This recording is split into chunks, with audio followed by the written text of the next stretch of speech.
Hello! I hope that you are doing well wherever you are and whoever you are that may or may not be watching this, actually. I know I said I was going to start vlogging regularly, and all I managed to do was throw up 2 or 3 little proof of concept vlogs. The thing is, NaNoWriMo happened, and November ate me alive as always.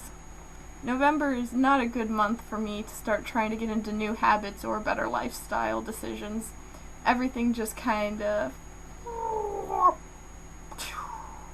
for National Novel Writing Month. I did win. I always win. I was kind of disappointed though, because at one point I had a 12,000 word lead, and life happened, and I barely squeaked by with 50,000 words at the end of the month. So I had such grand ambitions of getting 75,000 words and like a complete first draft of this book, but that didn't happen. I'm happy to say that I'm back in Santa Clara at the moment, which is very nice. I've been bouncing around so much lately, it just seems a little bit insane. Something that I realize I'm having trouble with is the concept of home. Or maybe not even the concept, just the word itself, because in the past couple of years, I've completely lost any understanding of what this word means. What is home? I think this is something that a lot of people my age share, because we're in this point in our lives where we're transitioning and like, our parents' house isn't home, we don't live there anymore, and yet we're still going there for holidays, and it's always been home. You can't just change that overnight. And yet there's this new place where you are living, but it's not always the same place. It changes, sometimes quarter to quarter or month to month. And there's this concept of where you want to be and where your community is. Seattle's my home, that's where my community is, where I know how to find house concerts and go to groovy events and where the hippies and artists and all my, people are. But then, I've never actually lived in Seattle. I've always been an East Side girl. I mean, Kenmore's just a little suburban pocket of houses where people who work in Seattle go home to sleep and raise children. So Santa Clara's my home, except for it doesn't feel like home. I don't have a community here. I don't have friends here. I've got my boyfriend and the friends I have in this house. And there's a lot of friends I have a little further north up in San Francisco and the Stanford area. But I don't belong here. So, Kenmore is my parents' house, Seattle's my community, Santa Clara is where my bed is.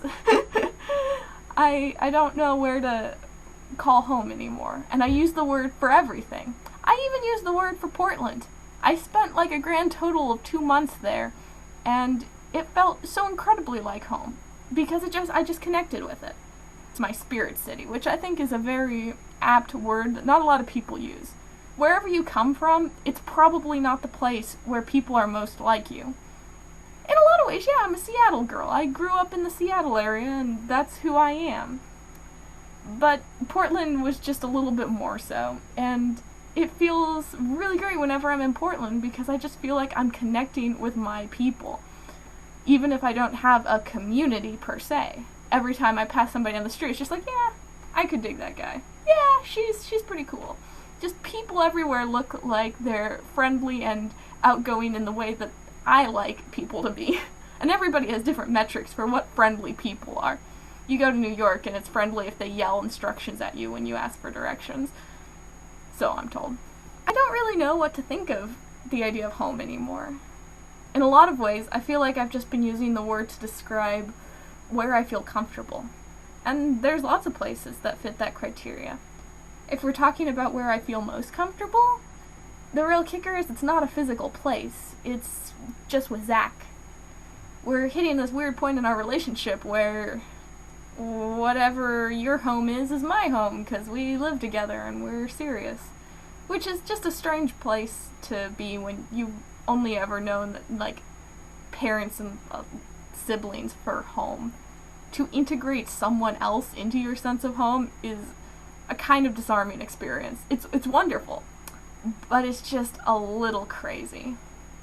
I guess it's good that I have a lot of places I can call home and feel comfortable writing, but I kind of want to go out and find my community here and find people and things and dances, parks and new experiences.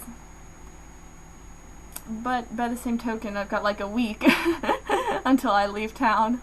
Everything's a little bit backwards right now, but I'm happy because I know there's a lot of places I can get my writing done, and I'm gonna do a lot of writing.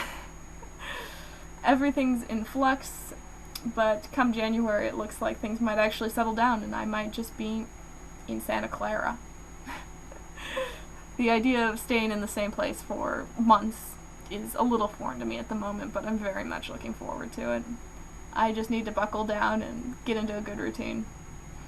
So, I hope wherever you are, it feels like home.